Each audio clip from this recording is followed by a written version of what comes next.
Assalamualaikum warahmatullahi wabarakatuh. Pada video kali ini, saya akan membahas tentang soal-soal SKB, terutama di soal-soal pedagogik.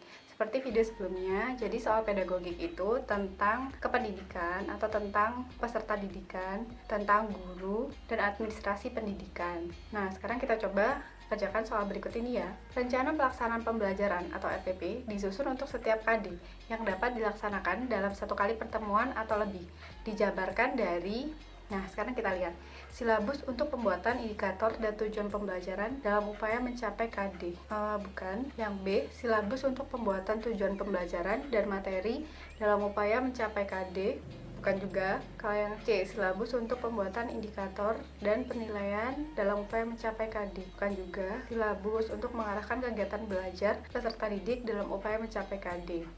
Ya benar, jadi yang benar itu yang D. Kenapa? Karena silabus ini fungsinya adalah untuk mengatur atau menyusun sistem kegiatan pembelajaran yang terfokus pada peserta didik. Soal berikutnya, berdasarkan komponen-komponen RPP tersebut, prinsip yang digunakan adalah kompetensi dasar, mengenal kegiatan bermusyawarah. Indikator menyebutkan 2 ciri kegiatan bermusyawarah. Tujuan pembelajarannya, setelah pelaksanaan pemilihan ketua kelas, siswa dapat menyebutkan 2 ciri kegiatan musyawarah yang benar. Nah, ini berarti topiknya itu tentang musyawarah atau kegiatan bermusyawarah. Kalau yang A, memberikan umpan balik dan tindak lanjut, bukan. Mendorong partisipasi aktif peserta didik, bukan juga. Memperhatikan perbedaan individu peserta didik, bukan, karena di sini tidak ada perbedaan ya. Yang D, keterkaitan dan keterpaduan. Ya, jadi jawabannya yang D. Kenapa kok yang D? Karena di sini kan ada persamaan topik dari KD, kemudian indikator dan tujuan pembelajarannya.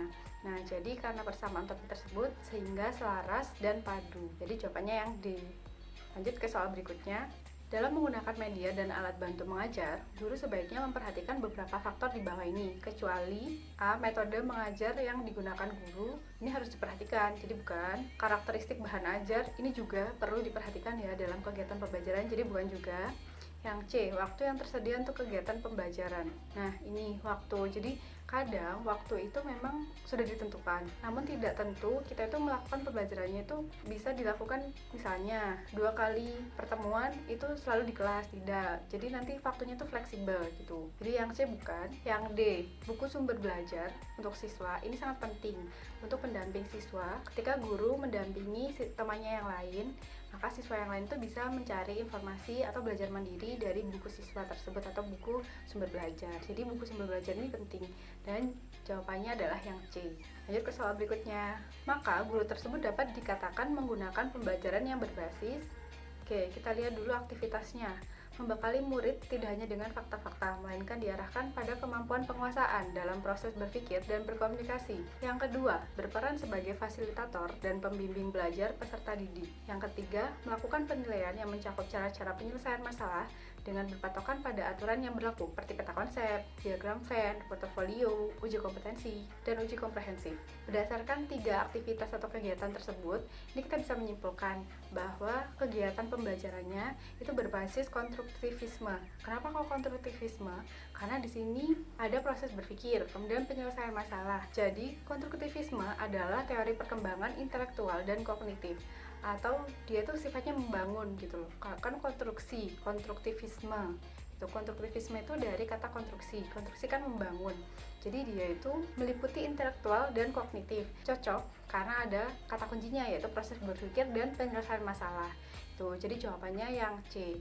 Jadi kita bisa menemukan kata kunci apabila memang soalnya terlalu panjang seperti ini. Kita menemukan kata kuncinya apa, kemudian kita lihat di pilihan jawabannya. Lanjut ke soal berikutnya. Menurut Piaget, periode perkembangan operasi konkret pada siswa usia peserta didik antara 7 hingga 12 tahun. Dengan demikian, proses pembelajaran di kelas harus lebih menekankan. Nah, kemarin kan yang 7 sampai 12 tahun itu siswa atau peserta didik itu sudah bisa berpikir abstrak. Nah, apa yang cocok? Coba kita lihat di pilihan jawabannya. Yang A, penggunaan media alat peraga termasuk sumber belajar. Bisa jadi karena mereka kan sudah bisa menggambarkan ya sebuah. Yang B, pemberian tugas yang terstruktur. Belum, karena mereka masih belum bisa memanage waktu dan belum bisa melakukan kegiatan pembelajaran mandiri. Jadi bukan. Yang C, penggunaan metode bervariasi ini juga bisa mempersulit mereka karena mereka masih belum biasa atau masih belum waktunya. Menekankan berpikir kritis dan pemecahan masalah ini juga. Jadi mereka masih belum bisa melakukan pemecahan masalah sendiri, jadi butuh pendampingan dari guru. Sedangkan pada kelas itu kan biasanya kelas besar itu ada beberapa siswa sehingga tidak bisa dilakukan hal tersebut. Jadi kegiatan atau proses pembelajaran yang sesuai adalah yang A, penggunaan media, alat peraga termasuk sumber belajarnya. Jadi siswa bisa mempelajarinya dengan dampingan guru. Lanjut ke soal berikutnya. Benjamin S. Bloom mengembangkan ranah kognitif dengan urutan sebagai berikut. Oke, berarti kita mencari pengembangan ranah kognitif berdasarkan teori dari Benjamin S. Bloom. Teori ini urutannya itu mengingat, kemudian memahami, kemudian mengaplikasikan, baru dia bisa menganalisis, melakukan sintesis, dan melakukan evaluasi di akhirnya. Nah, sekarang kita lihat di pilihan jawaban A, B, C, dan D. Yang sesuai dengan teori Bloom tersebut adalah bayang A. Yang A tidak sesuai. Yang B, nah ini yang B. Jadi yang B ini yang sesuai karena dia mencakup ingatan, pemahaman, kemudian pengaplikasian, penganalisisan, sintesis, dan evaluasi di akhir. Lanjut ke soal berikutnya. Taksonomi Anderson dan Cradwell menyempurnakan taksonomi Benjamin S. Bloom, mengembangkan ranah kognitif dengan urutan berikut. Kalau misalnya yang tadi Benjamin S. Bloom itu kan ingatan, pemahaman, aplikasi, analisis, sintesis, dan evaluasi. Kalau misalnya yang penyempurnaannya ini dari AK atau Anderson sama Cradwell ini ada perubahannya. Jadi perbedaannya itu pada kegiatan sintesis. Sintesisnya itu hilang. Jadi langsung evaluasi. Setelah evaluasi baru kegiatan praktik atau menciptakan atau menghasilkan sebuah produk. Nah, mana yang sesuai dengan hal tersebut? Kita lihat di pilihan jawaban A, B, C, sama D. Kalau A, ingatan, pemahaman, analisis, bukan. Yang B juga bukan. Yang C juga bukan. Nah, ini jawabannya yang D. Jadi evaluasi itu bukan di akhir. Kalau misalnya di Bloom itu kan evaluasinya di akhir. Pengembangan ranah kognitif berdasarkan Anderson sama Cradwell ini, setelah evaluasi itu ada kegiatan mencipta atau membuat sebuah produk dari kegiatannya itu. Jadi jawabannya yang D ya. Lanjut ke soal berikutnya. Model pembelajaran yang mempunyai keunggulan antara lain berpikir dan bertindak kreatif, memecahkan masalah yang dihadapi secara realistis, merangsang perkembangan kemajuan berpikir siswa untuk menyelesaikan masalah yang dihadapi dengan tepat adalah. Oke, sekarang kita lihat pilihan jawabannya. Ada 4 pilihan jawaban. Role playing itu adalah percontohan atau pemberian contoh, pemberian model. Kalau misalnya inquiry, bukan juga. Kalau yang C, problem solving atau penyelesaian masalah bisa jadi. Kalau yang D, picture and picture, menyediakan gambar untuk kegiatan pembelajaran tersebut.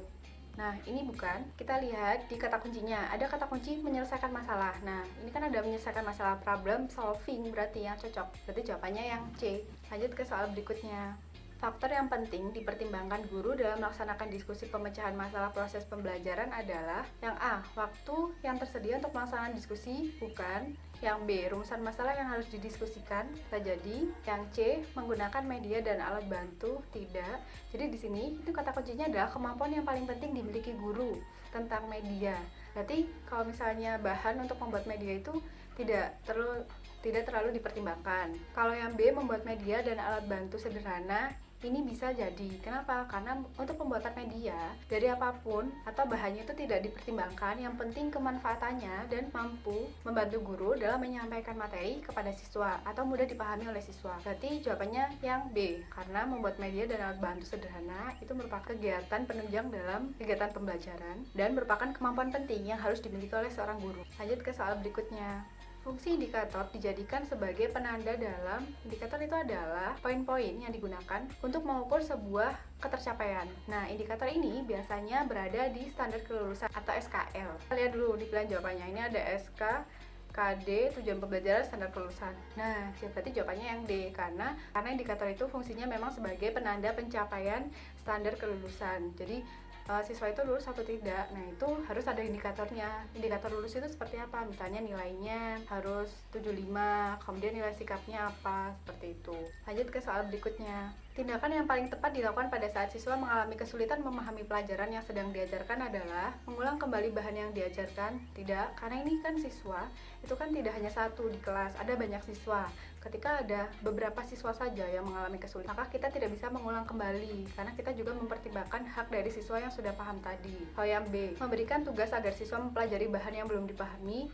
Ini salah. Kenapa? Karena memberi tugas dan meminta siswa untuk melakukannya secara individu atau secara mandiri itu malah membuat kesulitan atau bisa jadi malah menimbulkan kesalahpahaman. Kalau yang C, memberikan buku sumber untuk dipelajari. Ini juga karena kan intinya kalau misalnya kita memberikan buku sumber berarti siswa harus belajar mandiri. Ini tidak bisa. Membantu setiap siswa yang mengalami kesulitan. Jadi kita berkewajiban mendampingi siswa yang tidak bisa dalam kegiatan pembelajaran atau menjadikan semua temannya dalam satu kelas itu tahu bahwa dia itu tidak bisa. Karena itu bisa jadi mematikan kepercayaan dirinya. Jadi kita bisa melakukan pendampingan terhadap siswa tersebut ketika kegiatan pembelajaran sudah beralih ke kegiatan mandiri untuk siswa-siswa yang sudah bisa. Jadi siswa yang sudah bisa diberi tugas atau penugasan dengan belajar mandiri, kemudian guru mendampingi siswa yang belum bisa. Lanjut ke soal berikutnya. Bila Anda sebagai guru menemukan peserta didik mengalami kesulitan memahami materi pelajaran yang diberikan, tindakan apa yang akan dilakukan?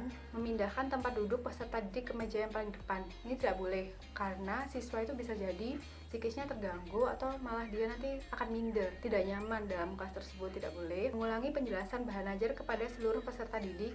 Ini sama ya seperti soal sebelumnya, jadi tidak boleh juga melakukan hal itu. Memberikan bantuan belajar pada peserta didik yang bersangkutan, jadi guru memberikan pendampingan secara khusus kepada siswa yang belum bisa. Lanjut ke soal berikutnya. Apa yang paling tepat dilakukan guru jika seorang peserta didik tidak memberikan jawaban atas pertanyaan yang diajukan? A. Menunjuk peserta didik lain untuk menjawab pertanyaan tersebut. Bisa jadi karena kita tidak bisa memaksakan. Kalau misalnya seorang siswa itu tidak bisa menjawab, maka kita tidak bisa memaksakan, kamu harus bisa menjawab, gimana sih kamu? Terus dikata-katain gitu kan, itu tidak boleh. Jadi seorang pendidik itu harus bisa membangun kepercayaan diri siswa dan kenyamanan siswa dalam kegiatan pembelajaran sehingga nanti ilmu yang disampaikan itu bisa diterima dengan baik. Lanjut ke soal berikutnya. Prinsip sistematis sebagai salah satu prinsip pengembangan silabus, artinya ini kalau misalnya prinsip sistematis dalam silabus berarti yang paling penting atau paling utama itu pertama adalah indikator, kemudian materinya, kemudian sumber belajar, dan sistem penilaian. Berarti kita lihat di pilihan jawaban A, B, C, sama D, mana yang mencangkup dari beberapa faktor tadi. Berdasarkan beberapa aspek tadi, pilihan jawaban A, B, C, dan D itu yang sesuai adalah yang C. Jadi yang C itu ada indikator atau cakupan indikator. Kemudian ada materi pokok atau materi pembelajaran, ada pengalaman belajar, ada sumber belajar, ada sistem penilaian cukup untuk penilaian pencapaian kompetensi dasar. Tuh, jadi jawabannya yang C. Lanjut ke soal berikutnya. Ciri kelas yang menggunakan pembelajaran CTL adalah sebagai berikut. Nah, pembelajaran CTL itu adalah pembelajaran yang berfokus pada satu sumber ajar atau sumber belajar. Kalau misalnya sudah seperti itu kata kuncinya, berarti kita lihat di pilihan jawabannya A, B, C, dan D. Nah, yang sesuai adalah yang D. Jadi menggunakan satu sumber saja. Lanjut ke soal berikutnya. Dalam memilih dan mengembangkan materi pembelajaran, Ibu Muri Nugroho selalu menyeleksi materi pembelajaran yang telah teruji kebenarannya, tidak ketinggalan zaman, dan memberikan kontribusi untuk pemahaman ke depan. Kriteria penyelesaian dan pemilihan materi pembelajaran tersebut memenuhi kriteria. Nah, berarti dia itu up to date. Nah, ketika up to date, sahih. Sahih itu benar ya atau sempurna, kebermanfaatannya layak dipelajari, menarik minat. Jadi yang sesuai dengan ilustrasi tersebut itu adalah sahih atau benar karena materi pembelajarannya itu diseleksi, kemudian dipilih. Jadi kata kunci teruji kebenarannya ini yang merujuk pada jawaban sahih karena benar dan sempurna dan dia itu faktual. Lanjut ke soal berikutnya. Bu Rosa menyiapkan materi pembelajaran dengan cara dimulai dari materi-materi yang dikenal siswa, kemudian menuju hal-hal baru yang dianggap lebih mendalam. Bentuk pengembangan materi yang disusun Bu Rosa mengikuti pola, dia mengenalkan materi yang dikenal siswa untuk mengenalkan sebuah materi baru. Nah, ini merupakan konsep spiral. Lanjut ke soal berikutnya. Memilih media pembelajaran hendaknya tidak boleh sembarangan, tetapi harus didasarkan pada kriteria tertentu. Misalnya, apakah untuk belajar individu, kelompok kecil, atau kelompok besar. Nah, pernyataan tersebut dalam pemilihan media termasuk ke dalam kriteria. Berdasarkan ilustrasi tersebut, itu kan berarti memikirkan dia individu, kelompok kecil atau kelompok besar, berarti itu penggunanya. Nah, ini berarti terkait konteks dari penggunaan. Berarti jawabannya yang D. Lanjut ke soal berikutnya.